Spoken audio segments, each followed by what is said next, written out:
You know it's cold, bruv, when the whole truck is frozen inside. Today we're going to go fix a point-to-point at one of our clients' offices to make sure that we can correct the network. Because they're currently having plenty of dropouts, so we need to make sure that it's their equipment, not the network. Got everything. Ladders? Yes. Networking kit? Yeah. Points? Yep. Switch? Yep. Cables? Yep. 5 ladders? Yep. Fine. Let's go. First, yeah. Make sure. Boss, do you want your laser? Do I want my laser? No, you have to bring it with you. We require it for the job. That's why I hand it. It's in my pocket. Sheesh. It is, isn't it?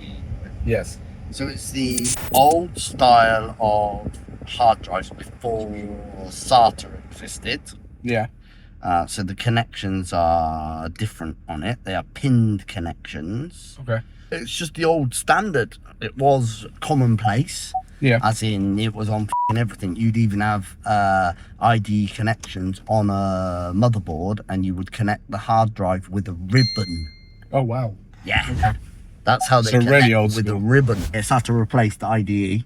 Because this is like all the old equipment that my future won't, or my generation don't see. Yeah. 8-9 years maybe. Yeah. And they had multiple large pieces of machinery, which were to buy brand new, over 100 grand a piece. Okay. They all had built-in PCs, but every single PC either ran Windows 98 or Windows 2000. Yeah. And for multiple, they're not connected to the network, so there was no security risks, because running old operating systems is a security risk because they don't get patches, they don't get updates and so forth. You used to have to keep them going, those machines going, because it was cheaper to replace out the PC completely inside it and clone the drive if PC parts failed. We used to keep a clone copy of each machine on a disk, so that when they failed, because they failed constantly, a clone copy just went into a drive and bang, they were up and running again. Because that was more cost effective than going and buying 8 pieces of new kit at 100 grand a piece. Those 7 on some of the old like medical equipment. And in order to pass Cyber Essentials, we had to like remove them from the network. Yeah. So that they weren't on there. Part of the network. Yeah. Yeah. Which is what the NHS didn't do when they were running XP for their entire system and got ransomware. Would wanna cry all those years ago. Like Microsoft have just bought out I call them hop-along licenses. so they've got Server 2012 is coming to end of life, or is at end of life, or is past end of life, one of the two. But there are so many very large organisations out there still running it. Microsoft bought out a license to allow you to you purchase a one-off license and allows you to get updates for a year for Server 2012, so that you've got time to plan your migration. They did it with Windows 7. When Windows 7 went end of life, they bought out licenses that which again I call the hop-along license, because it helps them hobble along. It is dependent on use case. So a client that has really bad broadband connection because they're in the middle of nowhere, there's no point in being fully in the cloud because they're not going to get the full benefit of it. No. So because of their requirement, they would require on-site data, on-site servers to be able to work and use their data. So it really depends on use case. We have a server and we're fully cloud-centric. Yeah. Because we have an old piece of software or an old database which runs on a sandbox to allow us to be able to see historical information. Okay. Because you don't want to junk up a new database with all the historical rubbish. Which one is more secure, the cloud or a server? Like my opinion, I would say the cloud is more secure, because there's a lot of like programming behind it in order that you can benefit and create certain firewalls and security implementations into it, whereas the server, depending on its actual age and everything, and depending where they can take the security updates, it's more likely to get hacked. But that's my opinion. That's just from what I know. What's yours? Neither. Because neither by default are secure. There is no way to secure a device 100%. Because if there was, they would have the monopoly and everybody in the world would be using it. Because there is always vulnerabilities, server side or cloud side.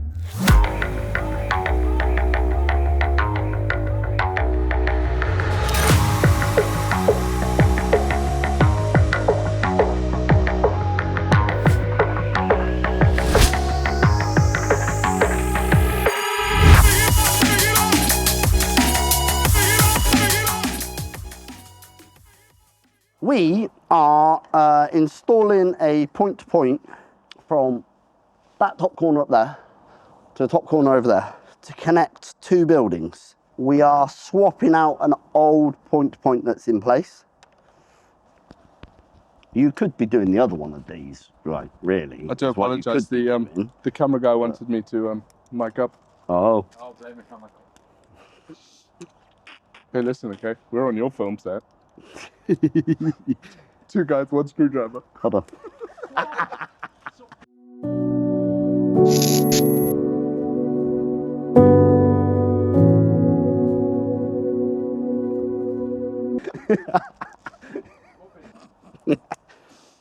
Behave yourself now, Robin. Sorry. Act like the adult that you are. Why are you not working? We had this problem the last time. Working? No, because you didn't post it through properly. And you got to manipulate it. Did you not see how much I was fiddling? I did see how much. We'll laser precise them Yes. to make sure that we're hitting it. Yeah, I don't think those two were hitting it correctly. It was kind of Well, they were, because bouncing off they the were wall. getting good signal. So the broadband speed was really good, but they had too many dropouts. It's the reason why we're replacing them for a piece of kit that we put in all over the place, and we know that I think we've got about 10 of these pairs dotted around the country installed, and we, apart from making sure they're updated, we've not touched them, not had to go back, adjust them, configure them, because they just work. So in order to get over this company's dropouts that they've been getting, we're going to drop ours in as a test. We're going to leave them in for a week. If there's been no dropouts after a week, then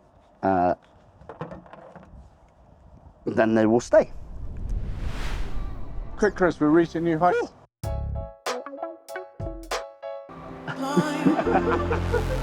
We're reaching new heights for today.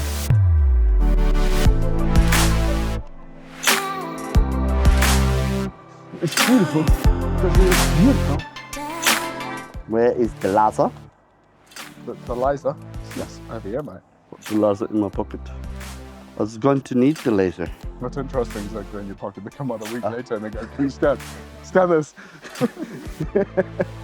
They do. That's not my fault. Make this disappear. So let's get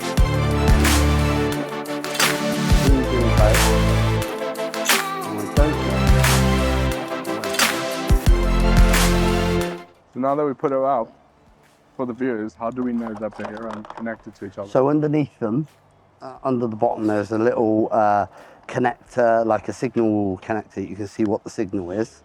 And then where I've just been, which was inside, was on a PC to be able to test the broadband speed, make sure that there was connectivity and there was continuous speed. I know that this is correct and that there is. Good. So then point to point, just a random curiosity. Yeah. Considering we're in the industrial warehouse, if a truck were to pull in between these two, would you still get signal? No, So it would it's just... direct line of sight, unfiltered line of sight. So Okay. if a truck did pull in, Yeah. which is what I asked the question earlier on to them, is do they have that? And they usually stop there. They don't usually pull all the way here. Okay. But if you put a block right in the middle of it, Yeah, it will stop all signal. it will stop all signal. Some of them, there's a kit called a Mimosa, Yeah. which are more long-range pieces of kit. Okay. And you can get away with having a bit of a bit in front of them, like Yeah. some trees maybe. You can have the odd vehicle passing through them, and they'll get over the signal because their spread is so wide rather than direct that it kind of Goes around, makes it round or through holes and stuff. Right, you. Let's go.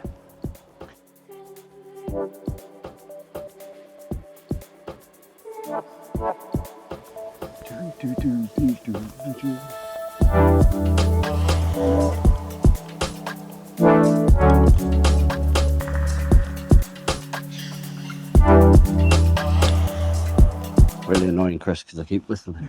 So we were just at a client's, and they have taken a secondary building very close to their main building. But instead of running a cable, they had a company come in and install some point-to-point devices.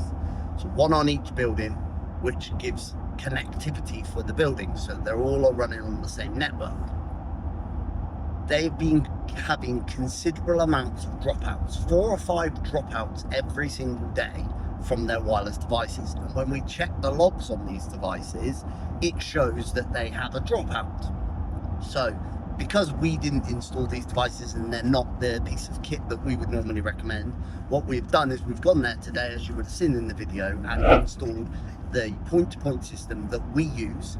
We have these spread all over the UK, connecting different businesses and buildings together, and they are very much configure, set up, forget about them. They work. It's just like running a cable. They work unless somebody breaks them, moves them, does some sort of damage to it. So we've installed it, we've tested it, we've configured it, we know that the network is running, everybody's happy, the broadband speed is there, and now we need to test. It's one of the little things that we do as a company for all of our contracted clients. Because of our ethos of going the extra mile, we will go into places and put temporary equipment in place as test measures to prove the proof of concept for people that are, some clients are a bit weary about spending money on point-to-point systems or new pieces of kit, and we will in certain instances go in, fit the equipment, let them do a test run of it, let them prove to themselves that it works, and once it's proved, then we'll go in, finish off, and we then bill and invoice and maintain from there. It's one of the things of how can we help and go in the extra mile. We hope that you enjoyed our little video and our little network install, wireless wire install. If you did, don't forget to like, subscribe, and hit that bell so that you get notifications when we release new content. Stay safe.